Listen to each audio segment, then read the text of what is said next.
Tetapi hidup adalah satu amanah. Ada orang ingat anak ni anugerah. Bukan anak, bukan anugerah, anak amanah. Ada orang ingat isteri ni anugerah. Bukan, isteri ni amanah. Ada orang anggap jadi guru ni anugerah. Bukan, ini amanah. Amanahlah titipan daripada Allah yang Tuhan akan persoal nanti. Bila disebut anugerah apa dia? Itu nanti balasan setelah kita berjaya melaksanakan amanah. Itu bawa anugerah. Ya, tuan-tuan perempuan yang saya hormati, marilah kita lihat ya, nak bercakap soal ya tugasan kita dia berkaitan dengan hidup. Dan mari pada pagi ini bila sebut soal kehidupan, kita harus ingat sesungguhnya cikgu ya ini ulang kaji sepentas selalu. Kita telah hidup, kita sedang hidup, dan kita akan hidup di 6 alam kehidupan. Ya, berapa alam kehidupan? 6. Yang pertama, kita hidup di alam roh. Kalau saya tanya tuan-tuan cikgu-cikgu, di mana alam roh? Di mana? Alam roh ini tuan-tuan perempuan ya, sungguhnya kita telah dicipta Allah dalam bentuk roh kita. Roh yang tidak berjasad, roh yang tidak berfizikal, roh yang tidak bertubuh ini. Roh kita telah dihimpun di satu alam yang namanya alam roh. Dan pada waktu itu roh kita amat kenal dengan Tuhan, amat dekat dengan Allah, dan amat patuh kepada Allah. Sehingga akhirnya Allah berkata, alastu bi rabbikum qalu bala syahidna. Wahai sekalian roh, bukankah aku ini Tuhanmu? Maka semua menjawab, bahkan ya Allah, kami bersaksi engkaulah Tuhan kami. Ini pengakuan roh. Betul kan? Yes. Dan akhirnya Allah bila dengar roh mengaku begitu, Allah kata apa? Wahai roh, tunggu. Aku tak biarkan pengakuan sekadar pengakuan, tunggu, aku nak uji kamu. Maka Allah pun campakkan kita di alam yang ketiga. Kita tengok alam ketiga ya. Alam ketiga alam mana? Alam dunia.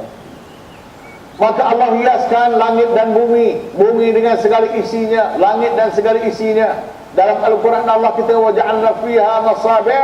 Di langit itu kami jadikan lampu-lampu. Apa lampu-lampu di langit? Bulan, bintang, matahari. Ya. Was-sama'i dzatil hubub. Di langit kami jadikan jalan-jalan yang begitu banyak. Apa jalan-jalan di langit? Itulah orbit, tempat bergeraknya masing-masing planet. Nampak tak? Ya. Kemudian Allah hiaskan bumi dan Allah bekalkan segalanya untuk makhluk yang baru berpindah ke dunia yang pada waktu itu bertukar menjadi manusia. Dan dalam surah Al-Mulk Allah kata apa? Alladzi khalaqal mauta wal hayata liyabluwakum ayyukum ahsanu amala wa huwal azizul ghafur. Dialah Tuhan yang menjadikan mati dan hidup sebagai ujian untuk melihat siapakah di antara kamu yang terbaik amalannya. Oh, rupa-rupanya hidup di dunia adalah kesibukan kita menjawab soalan-soalan kehidupan. Hakikat hidup di dunia adalah menjawab persoalan. Betul tak? Dan Allah nak lihat siapa yang terbaik jawapannya. Karena itu Allah nak lihat, Allah bagi satu soalan namanya mak ayah. Allah nak lihat dengan mak ayah, apakah kita menjadi anak yang tetap sujud kepada Allah. Allah bagi soalan yang namanya isteri yang cantik, suami yang kaya, yang macho. Allah nak lihat, apakah dengan sebab isteri yang cantik kita masih boleh sujud kepada Allah. Itu kan. Allah bagi anak yang kereta, anak yang cerdik, apakah kita balaskan anak itu milik kita? Dan akhirnya menjadikan kita berbangga, akhirnya kita lalai nak sujud kepada Allah. Allah sedang melihat jawapan. Allah bagi situasi hidup apa dia? Senang, susah, kaya, miskin, sempit, lapang, lagi cantik, bodoh. Itu semua soalan. Ya Allah nak lihat, apakah dengan sebab soalan-soalan itu berjaya tak manusia tunduk kepada aku seperti mana janji di alam roh. Ya Allah tengok. Ni peranan kita sebagai guru ni Allah nak tengok. Apakah? Ya, aku bagi soalan-soalan kau berhadapan dengan murid-murid. Betul lah. Sekarang murid sekarang tak boleh jentik pun. Betul lah. Ya. Tuan-tuan yang saya kasih, Allahu Akbar ya. Ingat kisah dulu-dulu ya. Nak mengajar ngaji macam mana?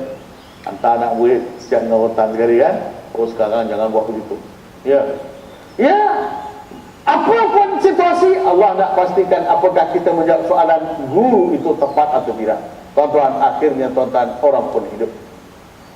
Dan kebanyakan manusia terlupa selama di dunia dengan sebab keindahan alam, sampai terlupa nak puji pencipta alam. Betul tuan-tuan? Nikmat yang Allah beri sampai kita terlupa nak sujud kepada pemberi nikmat. Akhirnya kita menjadi pengkagum hadiah, terlupa nak mengkagumi pemberi hadiah. Kita buta benar. Patut ke tuan-tuan? Tuhan berikan alam bagi kita yang begitu cantik. Ada orang memuji alam, terlupa memuji pencipta alam. Ada orang menjadi pejuang alam, tu Greenpeace tu, ya, dengan kapal-kapal getah kecil, bot-bot tu sanggup menahan kapal-kapal besar, ya. Kononnya sayang pada alam, mereka tidak pernah terfikir untuk menjadi pejuang kepada pencipta alam itu Allah. Tapi oleh kerana kita buta, kita tak nampak pemberi hadiah, tak nampak Tuhan, tak nampak Allah, yang akhirnya tuan-tuan, kita gagal menjawab soalan itu. Kemudian, baik, sebelum daripada itu, kita transit di satu alam yang kedua. Alam apa namanya? Alam rahim. Di mana alam rahim? Di mana? Bukan saja di alam rahim itu, iaitu satu tempat di dalam perut mak dia, ya. Ada orang kata alam rahim ini di sebelah tong najis mak kita. Berapa bulan kita bersandar, kita transit di sebelah tong najis mak kita? 9 bulan lebih kita transit kat situ. Sebenarnya kenapa? Apa maksud Tuhan transitkan kita di sebelah tong najis mak kita? Kenapa?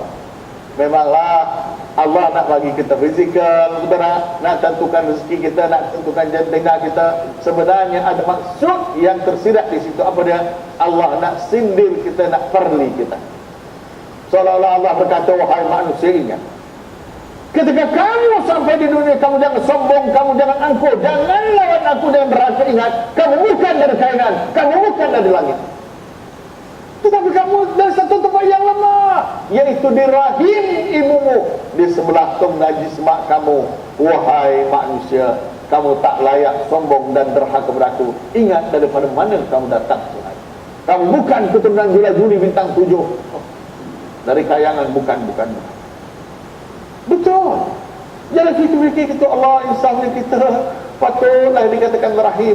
Satu alam di mana sejak anak itu dia berada dalam perut, Allah bekalkan sifat kasih sayang dalam mak, dalam hati mak, hingga menjaga kandungan itu. Kan begitu?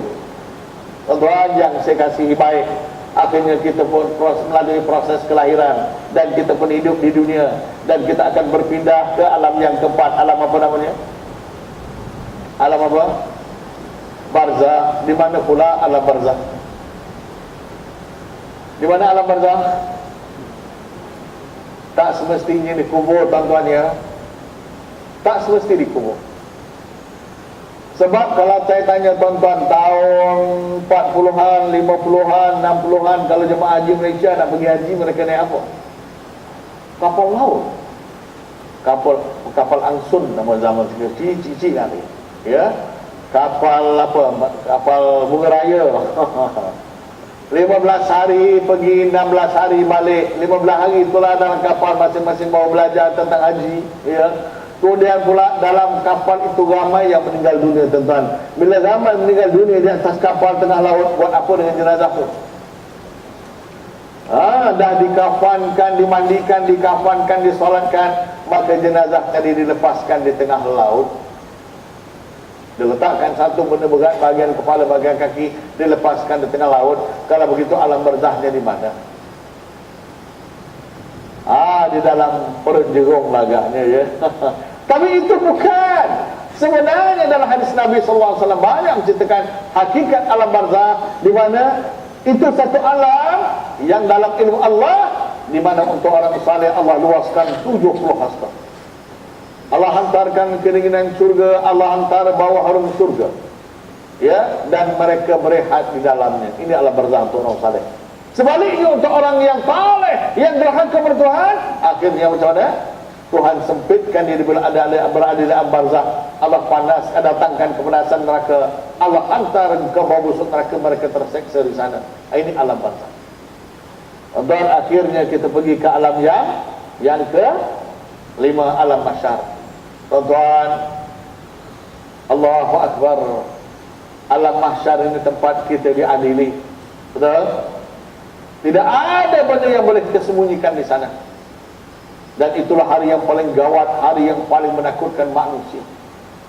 Nabi SAW pernah menggambarkan waktu itu matahari terlalu dekat dengan kita. Kan begitu? Dan pada waktu itu tidak ada lagi lah seorang ayah sanggup nak membantu anak dia. Tak ada dah. Masing-masing menuntut hak dia. Kenapa? Nak melepaskan keperitan masing-masing. Dah harta kita dihisap. Maksudnya apa? Walaupun sebatang jarum, Allah akan tanya, dari mana kamu dapat dan kemana sudahnya jarum ini? Allah akan tanya. Jarum dengan maka ni mana rusak? Ini pun Allah tanya. Macam mana saya nak jawab ni kalau saya salah dulu? Dan amal kita akan ditimbang. Akhirnya kita menerima kitab catatan amal, dan akhirnya kita dikelas-kelaskan, dan akhirnya kita pergi menuju ke alam yang ke-6, itulah alam akhirat. Ya, sama ada syurga ataupun neraka. Amin. Allah warzuqnal jannah, ya Allah, rezekikan kami surga. Dan inilah hakikat inna lillah wa inna ilaihi rajiun. Inilah hakikat, ya, sesungguhnya kita datang dari Allah dan kita sedang dalam perjalanan pulang menuju Allah. Ini hakikat hidup. Tuan-tuan, cikgu-cikgu yang saya hormati, dalam perjalanan yang panjang ni saya nak tanya, ya, yang panjang ini, agak-agak alam mana yang paling penting, tuan-tuan? Alam mana yang paling penting? Alam mana? Alam mana yang paling penting kita nak jaga?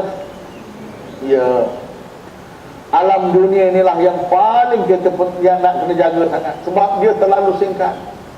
Ya, dan itulah tuan-tuan, jangan selama di dunia kita berani-berani nak buat salah. Jangan cuba-cuba nak buat salah. Kenapa? Kesalahan di dunia akan menjadikan kesalahan yang lebih perpanjangan. Nampak tak? Kerana itulah tuan-tuan, selama kita di dunia inilah, kita nak buat satu benda yang paling penting. Apa dia? Kita kena betulkan alignment kita. Kita kena betulkan balancing kita. Kenapa? Kalau tidak, ya Allah, tersasar perjalanan kita. Tayar kita akan lari, perjalanan kita gelong. Betul tak tuan-tuan? Ya. Saya bila lihat bercakap soal alignment ni, saya nak cerita pengalaman sikit sebelum saya berhentilah tuan-tuan ni. Kita ada motivation talk di UPM. Hari itu tergerak nak naik komuter daripada Kuala Lumpur. Ia berhenti di Serdang, ya. Duduk di kos yang paling akhir sekali. Dan masa tu di hujung sekali budak-budak sekolah, saya ingat tingkatan 2 lah. Tingkatan 2. Cara dia sembang tu tuan-tuan, ya Allah, kita ni kalau orang tua ni kembang lah telinga. Oh, waktu dia sembang tu saya duduk, tiba-tiba seorang acik ya, dia tengok saya pun malu. Lepas tu saya tengok seorang nyonya tu pula tunduk, dia malu. Begitu kami orang tua.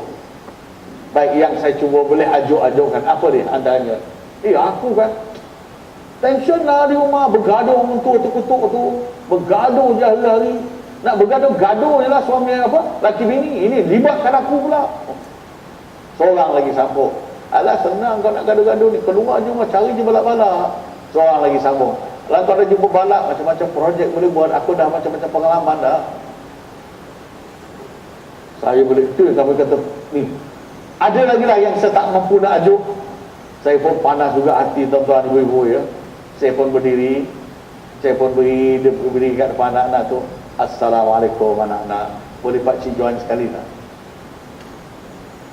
Saya duduk di tengah mereka.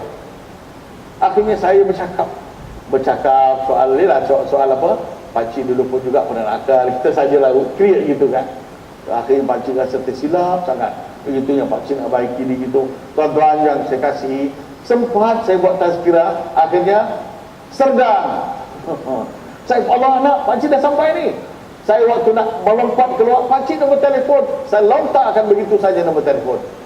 2 hari kemudian, salah seorang daripada anak-anak ni telefon, Pak Cik, terima kasih Pak Cik, mak ayah saya tak pernah pun bincang yang macam Pak Cik bincang. seronoklah pakcik boleh dengar pakcik bercakap. Pakcik, nanti kalau ada masa kami nak jumpa pakcik lagi ya. Dan budak-budak ni, itu saya kata tingkatan 2 kan. Dia dah baru grad tahun lepas daripada UiTM insya-Allah. Dalam keadaan yang baik keadaan budak itu. Saya terfikir tuan-tuan ya, lari alignment budak.